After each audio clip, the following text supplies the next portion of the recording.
I love teaching. I've been teaching since I'm 17 years old. I'm 52 now. That's 35 years of teaching.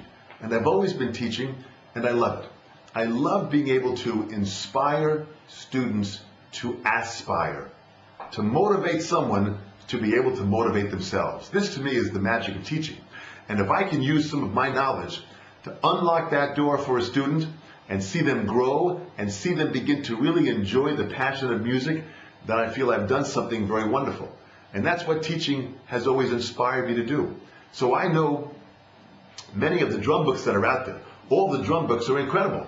And I use all these drum books in my studio. And when a drummer comes to me, we find out what they want to do, what kind of style, what they need. It might be technique or jazz or rock. And we begin to use different books specifically for that student. So every student is different. And the journey of every student is only to bring out their passion and give them the tools and the skills to play drums and have fun. Boy, with all my travels around the world, when I get a new student, the first thing I want them to do is to be happy playing music. Because I always say, if you have the passion to play music, there's a gift and a talent that you have inside. And we have to bring that out. When I meet a student the first time when we sit down, I ask them to name me, who are your 5 favorite drummers? Who are your 5 favorite drummers? Well, they might start by saying Steve Gadd, and Vinnie Colaiuta, and Steve Smith, and Dave Weckl, and Greg Bissonette, and I begin to understand what they're thinking about. They might say Max Roach, Elvin Jones, Tony Williams, Chick Webb, and Roy Haynes. Now I understand more jazz. They might say Tommy Aldridge, Lars Ulrich, from Motley Crue, Tommy Lee. That's a different area. So I try to find out what this drummer wants and what they can do. And then I believe their responsibility is to feel passion and feel the music and play 110%. And we design exactly how to bring that feeling out of that student. And if they're happy and they're playing what they feel and the people are responding by listening and applauding or dancing, we win. We win. Jim Chapin, back in the early 1970s, taught me the molar technique. And the molar technique is a whipping technique, like you have a string on your hand. And you whip the stick. The power you can get from that motion, and to be relaxed. You can combine power and relaxation. That's a very, very important technique to bring up great power, but totally be relaxed. Well, Jim Chapin learned this technique from Sanford Moeller back in 1938. Incredible. And today, now, this technique is more needed now than ever before because the music now is more powerful and harder and much more intense.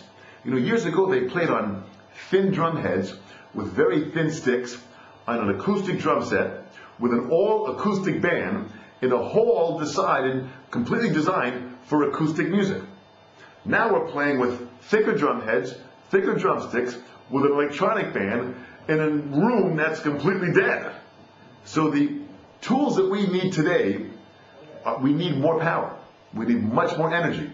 So the Moeller technique now is becoming more needed now. And when Jim showed this to me back in the early 70s, I still fine-tune it, I still work on it, and it's getting better and better. And actually, Jim Chapin is 86 years young. 2005, 86 years young. He's playing better and better, and when he plays rock and roll, it's loud. So I say, Jim Chapin, for me, is the best 86-year-old rock and roll drummer I know. Incredible. There's 3 stages that any student goes through. First, it's imitation. To imitate the drummers you like. Imitate them exactly. Imitate them. Next is assimilation. Assimilation means take that feeling now and put it inside of you. To make it a part of who you are so it's inside of you. First is imitation, then assimilation. The third step, most important, is innovation. Innovation is now to create your own ideas, so you use the imitation to go to assimilation, to go to innovation. So when I see drummers that are copying me the way I'm playing, that is the highest compliment, and I know someday they're going to create new ideas. And all I did in my life was stand on the shoulders of a lot of past great players, and I look forward to the next generation to stand on my shoulders and take this art form well into the 21st century. Great. Does being a drummer condition my way of living? Absolutely. Because part of drumming is the freedom of expression. I express myself anywhere I am throughout the world, and the more I learned about drums, the more I've had confidence within myself to express myself. Playing drums, I'm so positive. It makes me positive. I'm happy, I'm positive. When I'm playing drums, I feel better, and I'm better with people. To listen to music, it makes a person become more human.